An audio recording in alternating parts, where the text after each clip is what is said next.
છેલ્લા કેટલાક વર્ષોમાં આઈસ બાથનો ક્રેઝ ઝડપથી વધ્યો છે। ડેલી કસરત કરનારા લોકો પોતાને સ્વસ્થ રાખવા માટે આઈસ બાથ લે છે। જો કે પહેલા ફક્ત એથ્લીટ્સ તેનો ઉપયોગ કરતા હતા, પરંતુ હવે આ આઈસ બાથ લેવાનો ટ્રેન્ડ સેલિબ્રિટીઝથી લઈને નોર્મલ લોકોમાં પણ ઘણો વધ્યો છે। નમસ્કાર, હું છું જિજ્ઞાસા। આજના એક્સપ્લેનરમાં જાણીશું કે આઈસ બાથ લેવાના શું છે ફાયદા, કેમ તેનો ક્રેઝ આટલો વધ્યો છે, શું આઈસ બાથ દરરોજ લેવાથી કોઈ નુકસાન પણ થાય છે? ચાલો જણાવીએ આજના જાણવા જેવુંમાં। સૌથી પહેલા તો તમને એ જણાવીએ કે આઈસ બાથ એટલે બરફના નાના ટુકડાઓથી ભરેલા પાણીમાં સ્નાન કરવું। તમારે થોડાક સમય માટે બરફના ઠંડા પાણીમાં રહેવું પડે છે।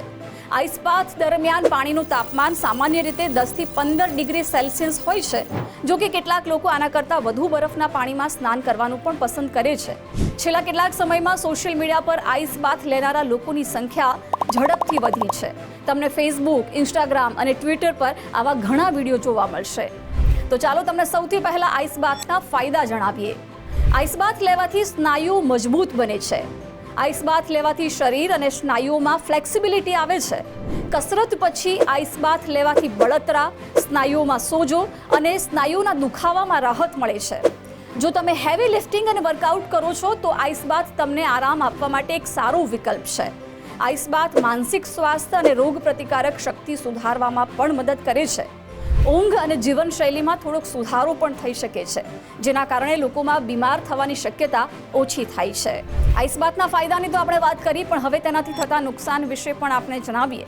આમ તો અત્યાર સુધી આઈસ બાથ પર કોઈ સંશોધન નથી થયા કે જેના આધારે તેનાથી થતા જોખમો જણાવવામાં આવ્યા હોય, પરંતુ કેટલાક કિસ્સાઓમાં એવું જોવા મળ્યું છે કે ઠંડા પાણીમાં સ્નાન કરવાથી કોલ્ડ શોક થઈ શકે છે, જેના કારણે શ્વાસ લેવામાં તકલીફ, ઝડપી શ્વાસ લેવાને કારણે લોહીમાં કાર્બન ડાયોક્સાઇડનું પ્રમાણ ઘટવું, હાઈ બ્લડ પ્રેશર અને ક્યારેક અસામાન્ય ધબકારા જેવા કિસ્સાઓ થઈ શકે છે।